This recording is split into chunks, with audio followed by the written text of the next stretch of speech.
Namaste. I'm Dr. Neeta Mehta from Sahas Physiotherapy and Wellness Center. I'm a pediatric physiotherapist, autism interventionist, and a remedial educator. Today, we are going to talk about a child who is over-responsive to vestibular stimuli and under-responsive to vestibular stimuli. In our recent videos, we have covered what is a child who seeks movement, that is a vestibular sensory craver, and we have posted activities to help a child with sensory craving for movement. Before I proceed further, I would like to thank you for your generous comments, where you have liked the videos and where you have found the information useful, and there have been several shares of the same. Before you start the activities that I have given for a child who is craving for movement, I would also like to tell you that when you start these activities, always remember that you do not force the child. You facilitate the movement, help the movement, but never force the child. You can motivate the child to do a particular thing. You can do it yourself and show it once, and then ask the child to do it, but never picking up the child and forcefully making him do it, because the vestibular system can give responses which may not be very good for our body. So it has to be done in an adaptable manner. The same principles would apply when you are dealing with a child who is over responsive or under responsive. Now, what is a child who is, how would a child present to you who is over responsive to vestibular stimuli? A child who is over responsive is mainly a sensory avoider for movement. So you may see that a child who does not like to run around, who would avoid being moved and not like being touched and moved. They may respond negatively to being moved or being pushed.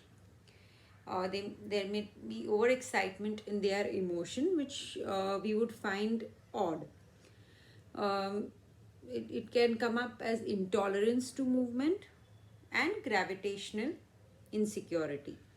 Uh, the child would avoid merry-go-rounds, uh, would avoid giant wheels, would avoid any kind of dynamic equipments.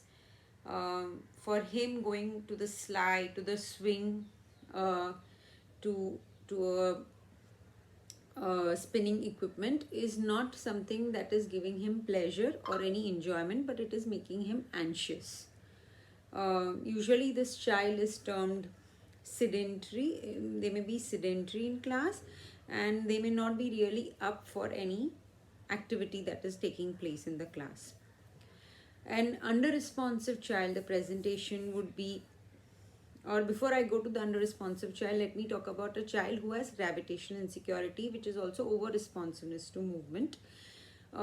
This child fears heights, going up on escalators, even elevators, because there is unpredictability in the movement, in the way it is moving. How am I supposed to balance myself?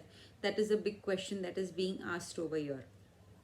The child may respond negatively to being picked up or swung around, or the child may not be, you may have come across an incident, say, where when the baby is being carried, the baby cries away, because the baby doesn't like to be carried, the baby doesn't like to be rocked. uh, that child, that baby may be having symptoms of gravitational insecurity. um, when you put a child on the commode and the legs are not supported, the child becomes very uncomfortable and is unable to pass motion only in that position, or may avoid that position altogether, because there may be some amount of gravitational insecurity where the feet are leaving the ground. So it is very imperative that if the child is having gravitational insecurity or intolerance to movement, the feet should be supported, so there is some feeling of grounding which will reduce their anxiety and fear. What is a child who is under responsive to movement? The child who is under responsive to movement may present as a clumsy child. He may not register the movements that are taking place within his environment around him, or even when he is moving, he may miss out a puddle or some obstacle on the way and may trip or fall over it. So this child is more clumsy.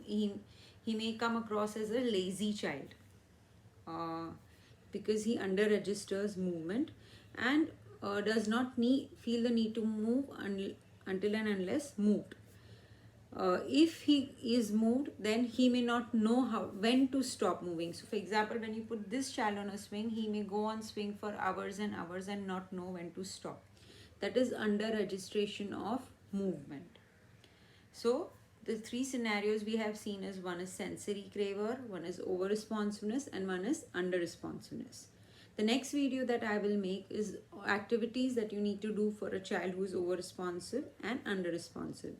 The activities may come up very similarly, but it is important to note that there are certain principles that you use with a child who is craving, with a child who is over responsive, under responsive, has intolerance to movement, has gravitational insecurity, which will all be mentioned in the description of the video, and it is necessary for you to go through the description before you start any activities.